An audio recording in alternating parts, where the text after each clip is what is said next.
Praise the Lord. Hallelujah. Hallelujah. Hallelujah. Hallelujah. கர்த்தருடைய பரிசுத்த நாமத்துக்கு மகிமையும் கனமும் துதியும் ஸ்தோத்திரங்களும் என்றென்றைக்கும் சதா காலங்களும் தேவனுக்கே உரித்தாவதாக. இந்த 10வது நாளிலே இந்த யோசுவாவின் துதி ஆராதனையிலே வந்திருக்கிற ஒவ்வொருவரையும் அன்போடு வணங்கி வாழ்த்தி வரவேற்கிறேன்.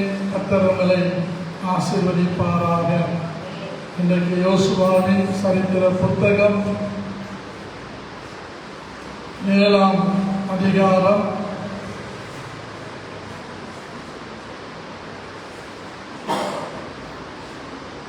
1 முதல் 5 வசனங்களை உங்களுக்காக நான் வாசிக்கிறேன். இஸ்ரவேல் புத்திரர் சாபத்தீடானதிலே துரோகம் பண்ணினார்கள். எப்படியெனில் யூதா கோத்திரத்து சேராகுடைய குமாரனாகிய சப்தியின் மகன் கர்மிக்கு பிறந்த ஆகார் என்பவன் சாபத்தீடானதிலே சிலதை எடுத்துக்கொண்டான். ஆகையால் இஸ்ரவேல் புத்திரர் மேல் கர்த்தருடைய கோபம் மூண்டது. அண்டர்லைன் பண்ணிக்கொள்ளும். இஸ்ரவேல் புத்திரர் மேல் கர்த்தருடைய கோபம் மூண்டது. 2வது வசனம், யோசுவா எரிகோவிலிருந்து பெத்தேலுக்கு கிழக்கிலுள்ள பெத்தாவோன் சமீபத்தில் இருக்கிற ஆயி பட்டணத்திற்கு போகும்படி ஆட்களை அனுப்பி, நீங்கள் போய் அந்த நாட்டை வேவு பாருங்கள் என்றார். அந்த மனுஷர் போய் ஆயியை வேவு பார்த்து யோசுவாவிடத்தில் திரும்பி வந்து அவனை நோக்கி, ஜனங்கள் எல்லாரும் போக வேண்டியதில்லை, ஏறக்குறைய 2000-3000 பேர் போய் ஆயியை முறியடிக்கலாம். எல்லா ஜனங்களையும் அங்கே போகும்படி வருத்தப்படுத்த வேண்டியதில்லை, அவர்கள் கொஞ்சம் பேர்தான் என்றார்கள். அப்படியே ஜனங்களில் ஏறக்குறைய 3000 பேர் அவ்விடத்திற்கு போனார்கள். ஆனாலும் அவர்கள் ஆயின் மனுஷருக்கு முன்பாக முறிந்தோடினார்கள். ஆயின் மனுஷர் அவர்களில் ஏறக்குறைய 36 பேரை வெட்டி போட்டார்கள். பட்டண வாசலின் வெளி துவக்கி சேபாரி மட்டும் அவர்களை துரத்தி மலை இறக்கத்திலே அவர்களை வெட்டினார்கள். ஜனங்களின் இருதயம் கரைந்து தண்ணீராய் போயிற்று. நம்ம எல்லாருமே ஆண்டவர் நல்லவர், வல்லவர், மன்னிக்கிறவர், மனம் இறங்குகிறவர் என்றெல்லாம் சமீப காலங்களில் நாம் சிந்தித்தோம், தியானித்தோம். நமக்கு ரொம்ப உற்சாகமாகவும் இருந்தது. ஆனால் இன்னைக்கு கொஞ்சம் கசப்பு மருந்த ஆண்டவர் கொடுக்க வந்திருக்கிறார். நேற்று ரொம்ப உற்சாகமாக இருந்தோம், 9வது நாள் இரவு. ஆனால் இப்போ நமக்கு ஆண்டவர் கொஞ்சம் கசப்பையும் காட்டுறார். இதற்கு ஸ்தோத்திரம். நல்லா நீங்கள் கவனிங்க. ஏற்கனவே ஆண்டவர் யோசுவாவை கொண்டு சொன்னார். 6ஆம் அதிகாரம் 18வது வசனத்தை நீங்கள் பார்த்தீங்கன்னா 17, இந்த பட்டணமும் இதிலுள்ள யாவும் கர்த்தருக்கு சாபத்தீடாயிருக்கும். நான் அனுப்பின ஆட்களை ராகாப் என்று பேசி மறைத்து வைத்தபடியால் அவளும்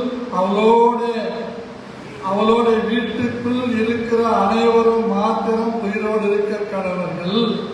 சாபத்தீடானிலே ஏதாகிலும் எடுத்துக் கொள்ளுகிறதுனாலே நீங்கள் சாபத்தீடாகாதபடிக்கும் இஸ்ரவேல் பாளையத்தை சாபத்தீடாக்கி அதை கலங்க பண்ணாதபடிக்கும் நீங்கள் சாபத்தீடானதற்கு மாத்திரம் எச்சரிக்கையாயிருங்கள். சகல வெள்ளியும் பொன்னும் வெண்கலத்தினாலும் இரும்பினாலும் செய்யப்பட்ட பாத்திரங்களும் கர்த்தருக்கு பரிசுத்தமானவைகள், அவைகள் கர்த்தரின் பொக்கிஷத்திலே சேரும் என்றார். எங்க சேரணும்? கர்த்தரின் பொக்கிஷத்திலே சேரும். ஆனா இப்ப யார் பொக்கிஷத்திலே போய் சேர்ந்த போது? முதலே சொல்லிட்டார், இஸ்ரவேல் புத்திரர் சாபத்தீடானதிலே துரோகம் பண்ணினார்கள். எப்படி எனில், யூதா கோத்திரத்து சேராருடைய குமாரனாகிய சப்தியின் மகன் கர்மிக்கு பிறந்த ஆகான் என்பவன் சாபத்தீடானதிலே சிலரை எடுத்துக் கொண்டான். ஆகையால் இஸ்ரவேல் புத்திரர் மேல் கர்த்தருடைய கோபம் 3. இது வசனம் சொல்லுது. ஆனா இந்த ரகசியம் யாருக்கு தெரியாது? யோசுவாவுக்கு தெரியாது. கர்த்தர் சொன்னது இங்க எழுதி வச்சிருக்கு. சரியா? அப்ப பாருங்க, இப்போ அவர்கள் ஆயி என்கிற பட்டணத்தின் மேல யுத்தம் பண்ண போகிறார். பட்டணத்தை பிடிக்க போகிறார். ஆனால் 3000 பேர் தான் போகிறார்கள். 36 பேர்கள் வெட்டி சாய்க்கப்படுகிறார்.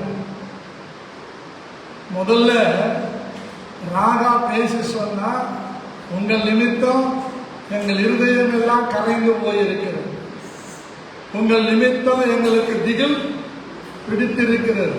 அவ்வளோ பலமான மதில, அவ்வளோ பயங்கரமான மதில 7 நாள் சுற்றி வந்து 7வது நாளிலே 7 முறை சுற்றி வந்து எக்காலங்களை ஊதி எரிகோவை இடித்து அந்த பட்டணத்தை தங்கள் பக்கமாக சுயாதீனம் ஆற்றிக்கொண்ட அந்த யோசுவா இப்போ கதி கலங்கி போயிருக்கு.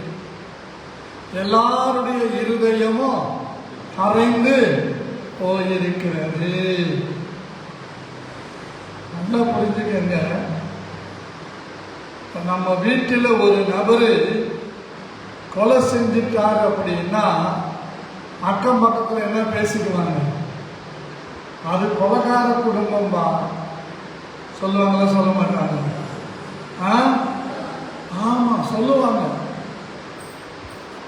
நம்ம குடும்பத்தில் புருஷன் மனைவியை சரியா அடிச்சுக்கிட்டே இருந்தா ஜனங்க சொல்லுவாங்க, அவன் மனுஷனா, அவன் மாடு அடிக்கிற மாதிரி இந்த பொம்பளையை போட்டு என்ன பண்றான், அடிக்கிறான்னு பண்ணுவாங்க, சொல்லுவாங்க. சொல்ல மாட்டாங்க? அதே தாங்க, ஒவ்வொரு குடும்பத்திலானாலும் கிராமத்திலானாலும் தேவன் ஒரு காரியத்தை சொல்லி அதை செய்யாமல் தவறும் பட்சத்திலே நமக்கு இழுக்கு வருகிறது, நமக்கு அவமானம் வருகிறது, நமக்கு கேடு வருகிறது, நமக்கு எல்லாம் மேன்மையாக லபிக்காமல் அது சாபமாக லபிக்கும். இந்த ஆகான் என்பவன் இன்னொரு மனைவியை கூட்டிக்கிட்டு போல. ஆகான் என்பவன் மோவாபிய பெண்களோட விபசாரம் பண்ணல. ஆகாப் என்பவன் எந்த சின்ன பாவம் கூட அவன் செய்யல. அவன் செஞ்சது என்ன? பாபிலோனிய தேசத்தினுடைய சால்வை,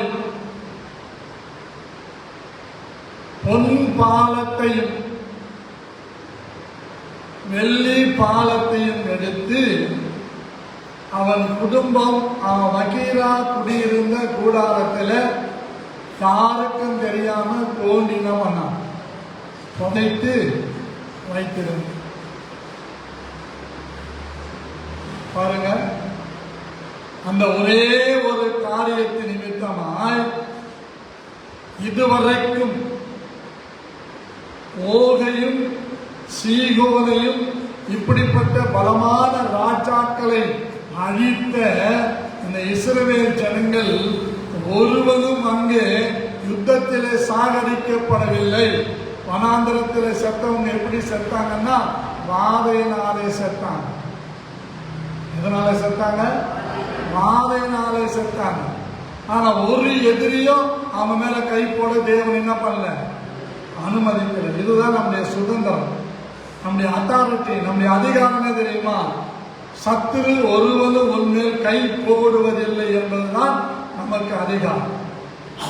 உனக்கு நேராய் கை நீட்டுகிறவர்கள் அவர்கள் கீழே விழுவார்களே தவிர நீ விழமாட்ட. உன் பக்கத்தில் 1000 பேரும் உன் வலது பக்கத்தில் 10,000 பேரும் விழுந்தாலும் அது உன்னை அணுகாது என்பது வாக்குத்தத்தம்.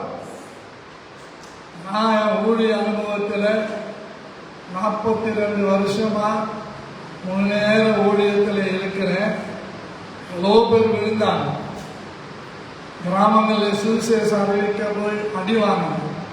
ஆனா எங்கேயும் நான் விழுந்து போகல. ஆனா என் மேல கை நீட்டினவர்கள் எல்லாரும் தண்டிக்கப்பட்டார்கள். எல்லாவற்றையும் விழுந்து ஊரை விட்டே போனவங்க இருக்கிறாங்க. என்ன சொன்னவங்க, உன்னை கிளப்பிடுவேன், உன்னை இந்த ஊர்லயே வச்சு வைக்க மாட்டேன், அழிச்சிருவேன்னு சொன்னவங்க எல்லாம் கிளம்பிட்டாங்க. அந்த சர்ச்சு, பழைய சர்ச்சு கட்டிக்கிட்டு இருக்கும்போது 2007 ஒரு பாஸ்டர் வந்து கார்ல அந்த பக்கமா வந்தார். நான் நிற்கிறத பார்த்துட்டு இறங்கி வந்து, நீங்க தான் இந்த பில்டிங் ஓனரான்னு கேட்டேன். ஆமாங்க. இது என்னதுன்னு கேட்டேன். இது வீடும் சர்ச்சும் கட்டுறேன்னு சொன்னேன். பாஸ்டர், நான் குரோம்பேட்டிலேருந்து வர்றேன். 35 வருஷமா இந்த ஊர்ல என் கால் படாத தெருவில்லை, என் கால் படாத வீடு இல்லை. அவ்வளோ ஊழியம் செஞ்சிருக்கிறோம், கிராம ஊழியம் செஞ்சிருக்கிறோம், ஸ்கிட்டுகள் போட்டிருக்கிறோம், டிராக்ஸ்கள் கொடுத்திருக்கிறோம், சுவிசேஷ புத்தகங்கள் கொடுத்திருக்கிறோம். ஆனா இந்த ஊர்ல ஒருத்தரும் மனம் திரும்பவே இல்லை. இது ஒரு சோதோம் குமாரான்னு பைபிள்ல படிச்சிருக்கிறோம் பாஸ்டர். இந்த இடத்த தான் சோதோம் குமாராவா நான் பார்க்கிறேன்.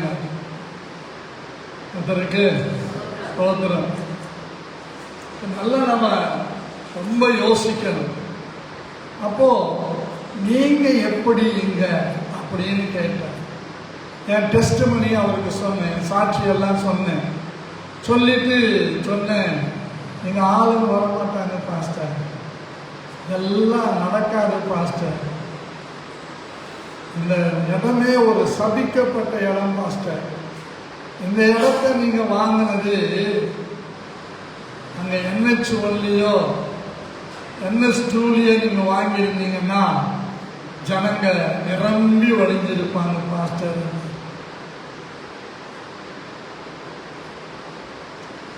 எனக்கு ரொம்ப கொஞ்சம் ஒரு பக்கம் சோர்வு இருந்தாலும் இன்னொரு பக்கம் ஒரு தைரியம்.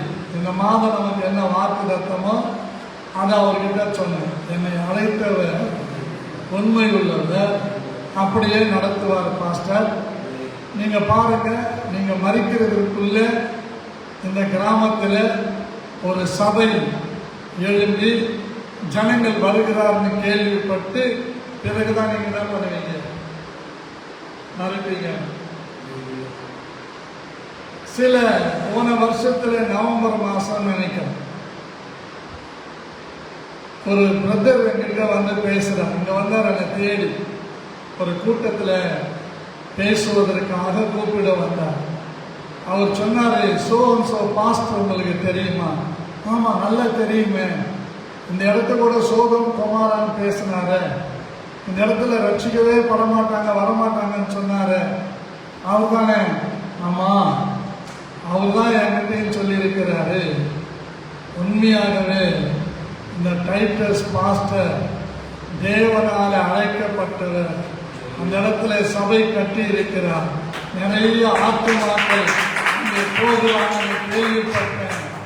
எனக்கு ரொம்ப சந்தோஷம் ஒரு பக்கம், ஆச்சரியம் ஒரு பக்கம். அவர் சொன்னாரு, நீ சாகிறதுக்கு முன்னால காதல் என்ன பண்ணுவீங்க, இதெல்லாம் கேள்விப்படுவீங்கன்னு சொன்னாரு. எனக்கு ரொம்ப ஆச்சரியமா இருந்தது அப்படின்னு அவர்கிட்ட சொல்லி இருக்கிறார். இந்த செய்தி எனக்கு எப்போ வந்ததுன்னு கேட்டா, அவர் இறந்துட்டார் என்ற செய்தி கேள்விப்பட்ட பிறகு என்னிடத்துல வந்த பாஸ்டர் கிட்ட நான் கேட்டேன், இப்படி ஒரு பாஸ்டர் இருக்கிறாரு. ஆமாம் பாஸ்டர், உங்களை பத்தி ரொம்ப புகழ்ச்சியா பேசினாரு, நான் சாகிறதுக்குள்ள நீங்க கேள்விப்படுவீங்கன்னு சொன்னாரு. அதே மாதிரி என்கிட்ட ஒரு நாள் தற்செயலா போயிருக்கும் போது அவர் என்கிட்ட பேசினார். அதற்கு ஒருத்தர் எதுக்கு இதெல்லாம் சொல்ல வரேன்னா, சாபத்தீடு என்பது அந்த கிராமத்தை சார்ந்தது அல்ல, அந்த ஜனங்களை சார்ந்தது அல்ல.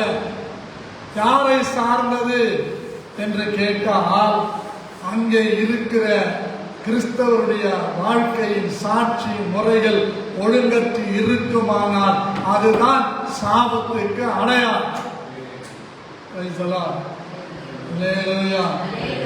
ஒரு குடும்பம் கஷ்டப்பட்டு உழைச்சு சம்பாதிச்சும் ஒரு யுக்திக்கு வரலங்க காரணம், அந்த வீட்டில் ஏதோ ஒரு டிராபேக் இருக்கு.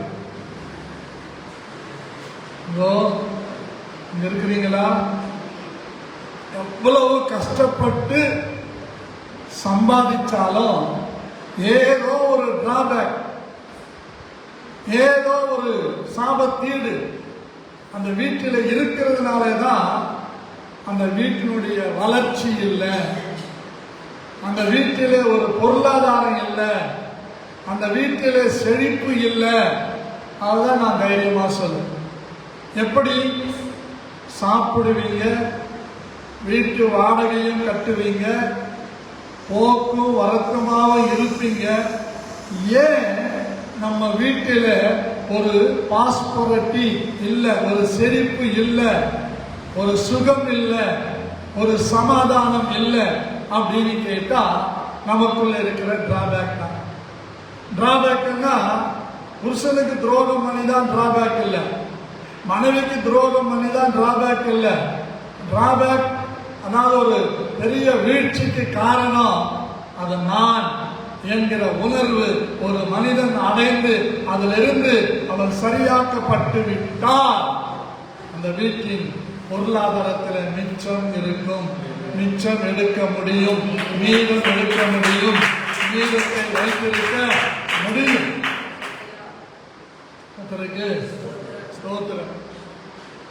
இந்த இடத்துல நாம் பார்க்கிறோம், அவர்கள் இருதயம் பாருங்க, 3000 பேர் போனாங்க, 3036 பேர் காலி. எவ்வளவு பேர் திரும்பி வர்றாங்க?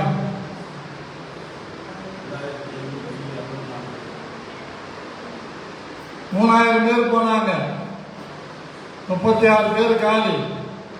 இப்போ 2964 பேர் ரிட்டர்ன். 36 எங்க போயிட்டாங்க? இதுவரைக்கும் தோல்வியே அடையாதவர்கள், இதுவரைக்கும் அந்நியர்களால கொல்லப்படாதவர்கள்,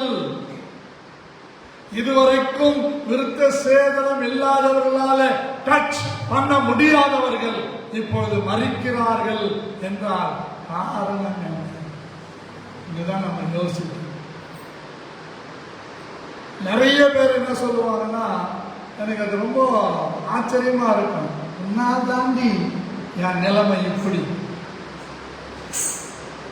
உன்னாலதான் நான் இப்படி இருக்கிறேன், நீ தான் இதுக்கு எல்லாத்துக்கும் காரணம், இதை நிறுத்துங்கிறேன், இதை நிறுத்து. நான் என்ன சொல்றேன்னா, நீ தாண்டி அதை நிறுத்து, நான் தாண்டா காரணம்.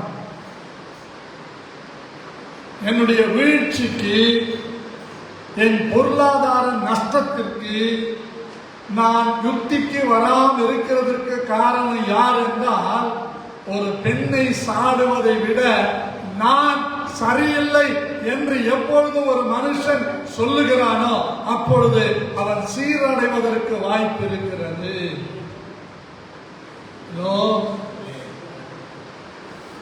உன்னாலதான் உன்னாலதான் உன்னாலதான் நிறுத்து. Drop it, stop it. இப்ப சொல்லு, என்னாலதான். நான் தான் சாபத்தீடானது எடுத்து வச்சிருக்கிறேன். சாபத்தீடானது என் மேல இருக்குது. சாபத்தீடானது எனக்குள்ள இருக்குது. அதற்கு ஸ்தோத்திரம். மத்தியானம் ஒரு பாஸ்டர் வந்தார். வர்ற பாஸ்டர் தான் பாருங்க, 2 மணிக்கு வருவாங்க. சில நேரம் அப்படியே ரெஸ்ட் எடுக்கலான்றப்போ வந்துடுவாங்க. சொல்லவும் மாட்டாங்க, பேச மாட்டாங்க, வந்துடுவாங்க. அப்போ நம்ம முகம் போட்டா தேவன் துக்கப்படுவார். எழுந்து உற்சாகமா பேசி, அப்போ அவருக்கு தெரியுது, பல வருஷமா தெரியும். இன்னைக்கு காலைல தான் கேட்கிறார், எந்த ஊர்ல நீங்க வந்துக்கிறீங்க? பல வருஷமா வர்றாரு, மாதத்துக்கு ஒரு முறை வர்றாரு. ஏன்னா நான் எழுத காணிக்க அவருக்கு கொடுக்குறேன். இப்ப நீ கேட்கிறாரு, உங்களுக்கு சொந்த ஊர் எது பாஸ்டர்? ஏன்னா அவருக்கு பேசுறதுக்கு எதுவுமே இல்லை. அதனால என்ன பேசணுமே எங்கிட்ட என்ன பேசுற. சிலர் அப்படிதான், பேசுறதுக்கு ஒண்ணுமே இருக்காது. மீட்டிங் என்னன்னு போயிட்டு வந்தீங்களா பாஸ்டர்? இல்ல, சும்மா தான் வந்தேன். ஏன் சும்மா வரணும்? எதுக்கு சும்மா வரணும்? அங்க போனா ஏதாவது ஒரு உதவி கிடைக்கும். நல்ல குணம், நல்லதான் கிடைக்கும். அவரே சொல்றாரு, நான் உங்களை ரொம்ப டிஸ்டர்ப் பண்ணேன் பாஸ்டர். நான் சொன்னேன், நம்ம எல்லாருமே ஏதோ ஒரு விதத்தில் யாரையோ டிஸ்டர்ப் பண்ணிக்கிட்டே இருக்கிறோம். ஒன்று மனைவியை டிஸ்டர்ப் பண்ணுவோம், இல்லை பிள்ளைகளை டிஸ்டர்ப் பண்ணுவோம், இல்லை சபை போதகரை டிஸ்டர்ப் பண்ணுவோம், இல்லை விசுவாசிகளை டிஸ்டர்ப் பண்ணுவோம். நம்ம கூட பிறந்த ஜன்ம சுபாவையா டிஸ்டர்ப் பண்றத. ஹலோ, அதற்கு அப்புறம் ஜெபம் பண்ணாரு. எங்க பாஸ்டர் கிட்ட சொல்லி காணிக்கை வாங்கி கொடுத்து அனுப்புனேன். எதுக்கு நான் சொல்றேன்னா, நம்முடைய வாழ்க்கையிலே ஒரு டிராபேக், இந்த சுற்று வட்டாரத்திலே போய் ஆர்சி கிறிஸ்தவங்களோ, சிஎஸ்ஐ கிறிஸ்தவங்களோ, பெண்டிகாஸ்டல் கிறிஸ்தவங்களோ யாராகிலும் இன்னைக்கு காலையில பாஸ்டர் எங்கள் வீட்டுக்கு தேடி வந்தார், ஜபம் பண்ணார், காணிக்க கொடுத்தோன்னு சொல்ற ஒரு நபர் இருந்தா சொல்லுங்க. பைபிளை கீழே வச்சுட்டு காவிய தூக்கணும். ஏன் தெரியுமா? என்னை அழைத்தவர் உண்மை உள்ளவர், அவர் அப்படியே நடத்துவார். எனக்கு 94வது வருஷம் டிசம்பர் மாதம் 8ஆம் தேதி ஆண்டவர் என்னோடு பேசினார். அது 15வது முறை ஆண்டவர் என்னோட பேசினார். நீ யார் வீட்டுக்கும் போக வேண்டாம், யாருடைய உதவியை நீ தேட வேண்டாம், நீ என்னை நோக்கிப்பார். என் பாடு மரணங்களை தியானித்துக் கொண்டு உன் ஊழியத்தை நான் தாங்குவேன். ஹலோ, அதற்கு ஸ்தோத்திரம். கிராமத்திலே மிஷினரியா இருந்தப்போ யாரையும் தேடி போகல. அரக்கோணத்திலே 7 வருஷம் இருந்தப்போ யாரையும் தேடி போகல. அப்படியும் 2-3 பேர் சொன்னாங்க, அந்த தம்பின்னு கூப்பிடுவாங்க பாசமா, ஏன் தம்பி அந்த மாசம் முதல்ல 10லிருந்து 12 தேதிக்குள்ள வந்தா நல்லா இருக்காதா அப்படின்வாங்க. நான் சொன்னேன், என்னை அழைத்தவர் தேதி சொல்லி கூப்பிடல, என்னை அழைத்தவர் இந்த வீட்டுக்கு காணிக்கைக்காக போன்னு சொல்லி கூப்பிடல, என்னை கூப்பிட்டவர் உண்மை உள்ளவர், அப்படியே நடத்திக்கிட்டு இருக்கிறார். ஹலோ, அம்மா யோசிக்கணும், ஏன் எனக்கு வாழ்க்கையில ஸ்ட்ரகிள், என் குடும்பத்திலே ஏன் எனக்கு ஸ்ட்ரகிள், என் பிசினஸ்ல ஏன் எனக்கு ஸ்ட்ரகிள், ஏன் ஏன் அப்படின்னு நம்ம கேட்டுக்கலாம். உடனே நம்ம என்ன தெரியுமா தாவரம், இந்த தவக்கா குதிக்கிறது பாருங்க, இங்க தொட்டோம்னா அங்க குதிக்கும், அங்க தொட்ட அங்க குதிக்கும். அந்த தேரைக்கிறது பாருங்க இன்னும் மோசம். தவளை கொட்டாங்க கூட தட்ட தட்ட போய்கில இருக்கும். தேரை அப்படி கிடையாது, இந்த பக்கம் குதிக்கும் இந்த பக்கம் குதிக்கும், கொஞ்சம் சுற்றியும் நம்ம மேல பண்ணிடும். இன்னைக்கு நிறைய பேர் அப்படிதான் இருக்கிறோம். டிராபேக் யாருங்க? நான் தான். என் குடும்பத்தின் ஆசீர்வாதத்திற்கு மட்டா இருக்கிறது நான் தான். என் பிள்ளைகளின் வளர்ச்சிக்கு மட்டா இருக்கிறது நான் தான். என் எதிர்காலத்துக்கு நான் என்னை ஆயத்தப்படுத்தி கொள்ளாதனாலதான் போகிற இடத்துல எல்லாம் எனக்கு தோல்வி. இதை நம்ம முதல்ல உணரணும். குதிரை யுத்த நாளுக்கு ஆயத்தமாக்கப்படும் ஜெயமோ கர்த்தரால வரும். உங்களையும் என்னையும் பார்த்து சொல்லுகிறார், போர் குதிரை என்று அழைக்கிறார். அப்போ நான் தான் என் பிள்ளைங்க வாழ்க்கைக்கு ஆசீர்வாதத்திற்கு தடையா இருப்பது நான் தான். இந்த நிலைக்கு நம்ம வரணும். அப்படி வந்தோம் அப்படின்னா அதை ஆண்டவர் மாற்றம் செய்யும். இப்போ எங்க பாருங்க, ஜனங்களின் இருதயம் கரைந்து தண்ணீராய் போயிற்று. எத்தனை ஒரு வேதனையான வார்த்தை பாருங்க. ஒரு குடும்ப பெண் வீட்டில எப்போ பார்த்தாலும் புருஷனை நினைச்சே அழுதுகிட்டு இருந்தாலுன்னா அவ இருதயம் தண்ணீராய் கரைந்து போகாம எப்படி இருக்கும்? ஒரு வீட்டில ஒரு பெண் புருஷனை துரோகம் பண்ணி அந்த புருஷன் அழ வைத்து அவனை கதற விட்டு கொண்டே இருந்தால் எப்படி காரியங்கள் கைகூடி வரும்? 36 பேர் டோட்டலி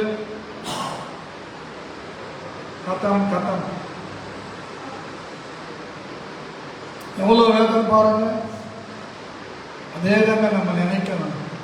நல்லா இருந்த என் குடும்பத்திலேயே இப்படி நம்ம ஆராய்ந்து பார்க்கணும். அதை நம்ம செய்யறது கர்த்தருக்கு ஸ்தோத்திரம். சில இடங்கள்ல பிள்ளைகள் பெற்று போகிறதற்கு தாயங்களை கூட அதுக்கு தோது போறாங்க. அதை நம்ம ஒண்ணும் செய்ய முடியாது.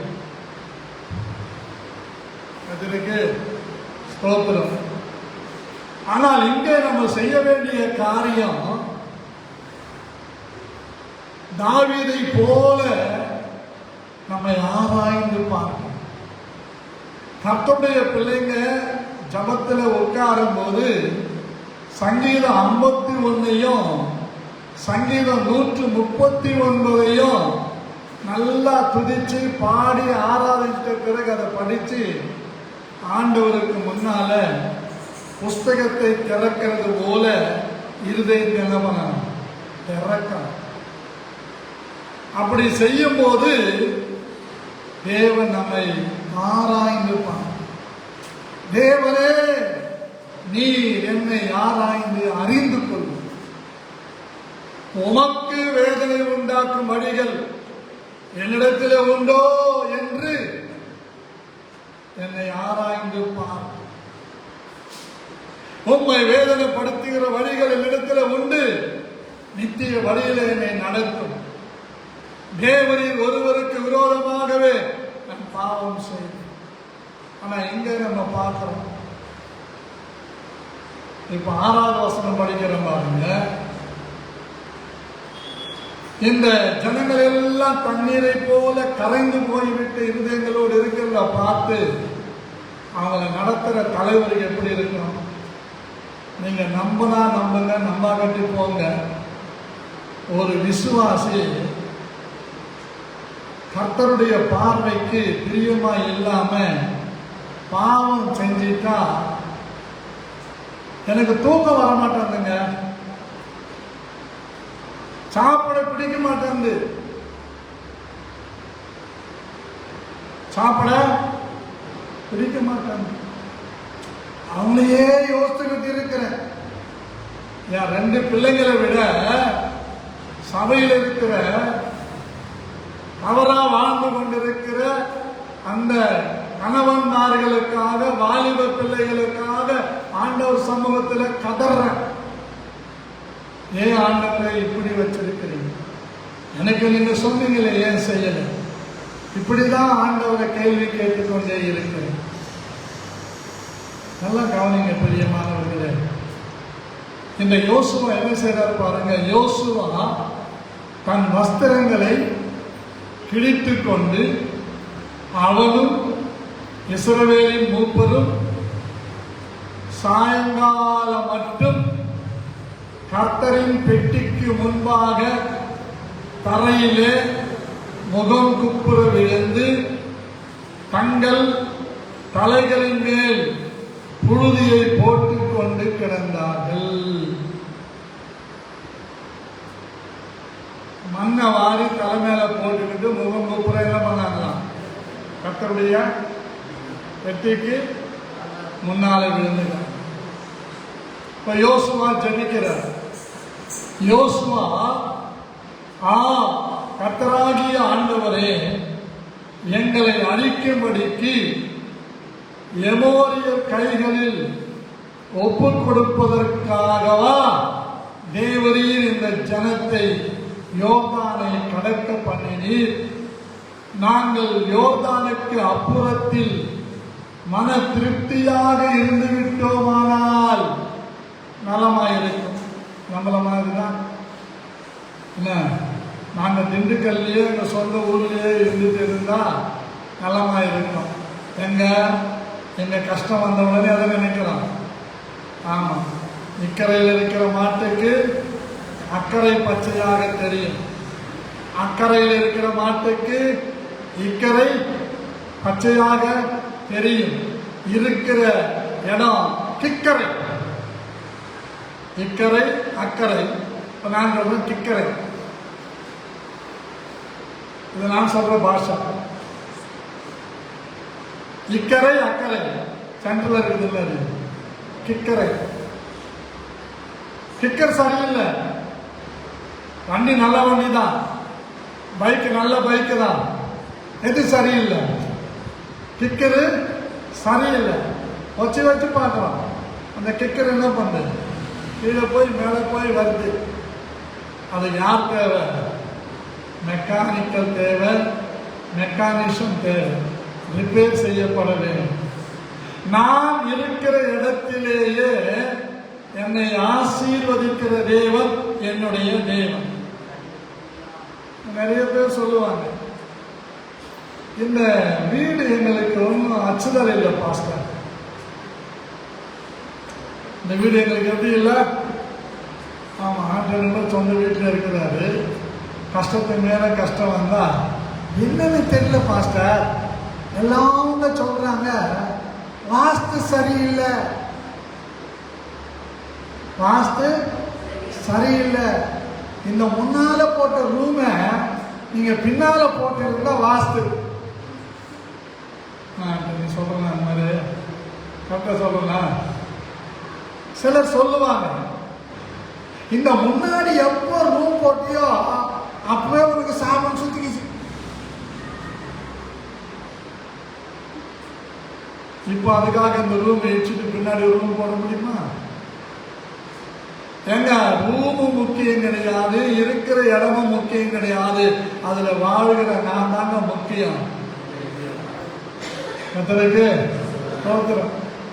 ஒரே வருஷத்துல 5 வீடு மாறவங்க இருக்கிறாங்க. இந்த வீட்டுல இருந்து சரியில்லை, இந்த வீட்டுக்கு வந்துட்டேன், இந்த வீடும் சரியில்லை, இப்படி போய்கிட்டே இருக்க வேண்டியதுதான். நான் சரியில்லைன்னு எப்போ உணரணும் அது வரைக்கும் நம்முடைய வாழ்க்கை அப்படிதான் இருக்கு. யோசுவா என்ன அழகா சொல்றாங்க, தெளிவா சொல்றாரு பாருங்க. 8வது வசனம் பாருங்க. ஆண்டவரே இஸ்ரவேல் தங்கள் சத்துருக்களுக்கு முதுகை காட்டினார்கள். இப்பொழுது நான் என்ன சொல்லுவேன்? இஸ்ரவேல் நினைப்பாங்க, முதுக என்ன பண்றாங்க, காட்டிட்டாங்க. அப்படிதான் சிலர் போற போக்கில் கல்லை கஷ்டம் போயிடுவாங்க. இந்த பாஸ்டர் ஒன்றும் சரியில்லை, அதனால்தான் எங்களுக்கு அங்கே பிடிக்கல. எப்போ பார்த்தாலும் கண்டிச்சு கண்டிச்சு கண்டிச்சு பிரசங்கம் பண்றாங்க. அவர் பண்ற பிரசங்கம் எல்லாம் தலையில கட்டை எடுத்து அடிக்கிற மாதிரி இருக்குது. அங்க போனா நீ ஆசீர்வாதமாய் இருப்பாய், நீ சுகமாய் இருப்பாய், நீ சகல நன்மைகளால் நிறைந்திருப்பாய், ஓஹோன்னு ஆயிடுவாய். உடம்புல எம்மா பெரிய கட்டி வச்சுக்கின்னு அது எண்ணெயை தடவி இந்த கட்டி அப்படியே அமுங்கிவிடும். நாங்கள் தான் சமீபத்தில் ஒரு சிஸ்டருக்கு கவலையில் கட்டி இருந்தது, பயப்படாதீங்க, அது வெடிச்சிடும், அதுலேருந்து சீழ் ரத்தமும் வந்துடும், சரியாயிடும். வச்சுச்சோமா, எல்லாம் வந்துச்சோமா.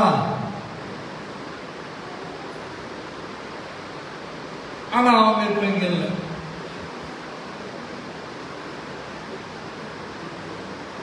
நம்ம யோசிக்கணும் பிரியமானவர்களே, நம்ம நல்லா சிந்திக்கணும். அந்த கட்டி சீல் பிதிக்கப்படணும், அதுல இருந்து சீலா எடுக்கப்படணும், காயம் கட்டப்பட வேண்டும். அந்த சீல் இருக்கிற வரைக்கும் வலி இருந்துகிட்டே இருக்கும். சீல் பிதுக்கி எடுத்துட்டா 99.99% குறைஞ்சது. ஒரே ஒரு புள்ளி அந்த வலி இருக்கும்.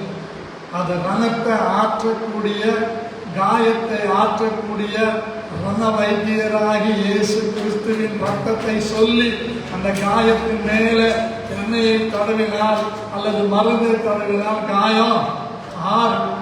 அல்லேலூயா, அல்லேலூயா, அல்லேலூயா. ஆகவே ஒன்றை நாம் சரியாக புரிந்து கொள்ள வேண்டும், சிந்திக்க வேண்டும். நமக்கு ஒரு ரண வைத்தியர் இருக்கிறார். நம்முடைய காயங்களை எல்லாம் உட்காருங்க, நான் கொண்டு போய் விடுறேன், உட்காருங்க.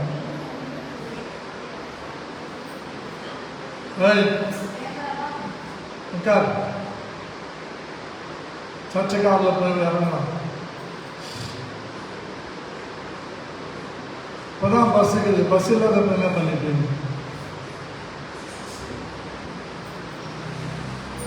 பாருங்க.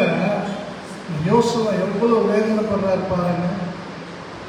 ஒரு ஊழியக்காரன் சபையிலே ஒரு குடும்பம் சரியில்லைன்னா யோசுவா மாதிரி தான் வேதனைப்படுறான். ஆனால் அவங்க பாஸ்டர் 365 நாள் நைட்டில் சாப்பிட்றதில்லை, டெய்லி வேதனைப்பட்டுக்கிட்டே இருக்கிற. எல்லாருக்காகவும் இல்லை, சரியில்லாத ஒரு சிலருக்காக, ஒழுங்கில்லாத ஒரு சிலருக்காக என்ன பண்றேன், போராடிக்கிட்டே இருக்கு. ஆனா கர்த்தர் நிச்சயமா மாற்றத்தை தருவார். அழைத்தவர் உண்மையுள்ளவர், அப்படியே நடத்துவார். அவர் என்னிடத்தில் ஒப்பு கொடுத்ததை அந்நாள் பரியந்தம் காத்துக்கொள்ள வல்லவராய் இருக்கிறார். ஆகவே இந்த பாடுகளும் வேதனைகளும் ஒரு நாள் சந்தோஷமாக மாறும். ஹல்லேலூயா, ஹல்லேலூயா, ஹல்லேலூயா, ஹல்லேலூயா. அது சீக்கிரத்தில் நீங்கிவிடும் இந்த லேசான உபத்திரவம். அது சீக்கிரத்தில் நீங்கிவிடும் இந்த லேசான உபத்திரவம்.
தேசத்து குடிகள் யாவரும் இதை கேட்டு எங்களை வளைந்து கொண்டு எங்கள் பேரை பூமியில் இல்லாதபடிக்கு வேறற்று போக பண்ணுவார்களே, அப்பொழுது உமது மகத்தான நாமத்துக்கு என்ன செய்வீர்?